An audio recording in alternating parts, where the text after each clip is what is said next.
प्राचीन समय की बात है। उत्तर प्रदेश में सूर्य नारायण नाम का एक राजा था जो बड़ा ही धनवान था, लेकिन वह बड़ा ही अभिमान था।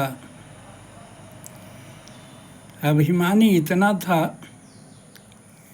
कि एक बार एक साधु भिक्षा के लिए आया, उसे भिक्षा न दे करके उस साधु को डांट करके भगा दिया। साधु ने कहा कि यह धन जो मिला है प्रजा की भलाई के लिए, गरीबों की सहायता के लिए, इसलिए तुम मुझे क्या हटा रहे हो?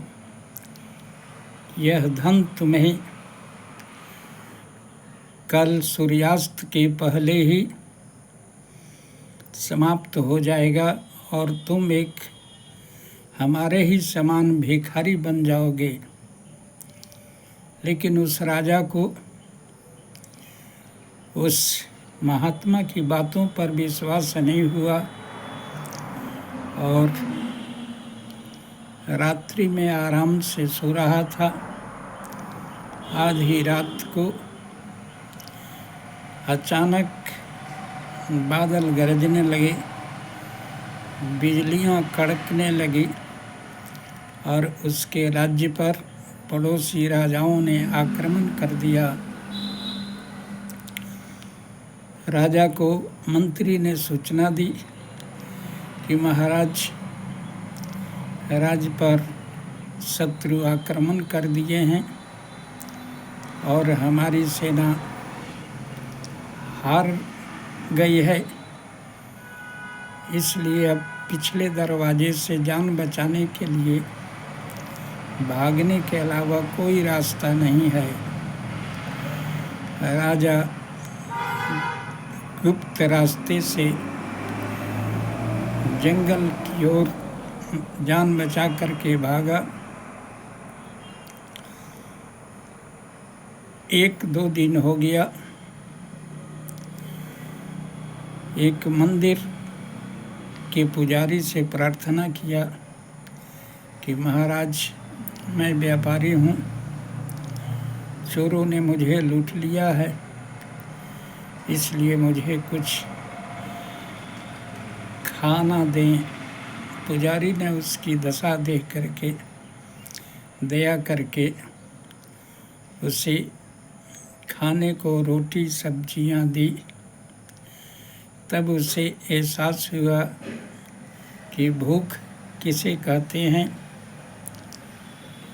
और वहीं पुजारी से प्रार्थना करके कुछ सेवा देने का प्रार्थना किया। पुजारी ने मंदिर में झाड़ू बर्तन, मंदिर के पात्रों को मलने का सेवा दे दिया और वह राजा से नौकर बन गया और साधारण जीवन बिताने लगा। आरती पूजा में शामिल होता, लेकिन धीरे धीरे यह स्वभाव बन गया और राजा होने से अधिक शांति उसे इस जीवन में मिलने लगी। इस प्रकार से वह अनुभव किया कि राजा होने में अनेक तरह के समस्याएं और अशांति, लेकिन भगवान की सेवा करने में, मंदिर की सफाई करने में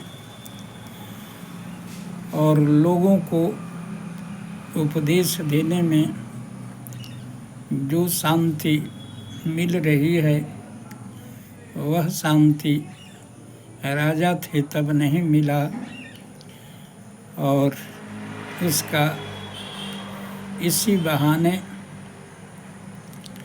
जीवन बदल गया।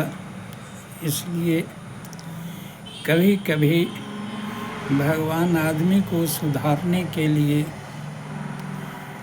दवा की कड़वा घूंट पिलाते हैं, जिससे उसका अभिमान रूपी रोग दूर हो जाए।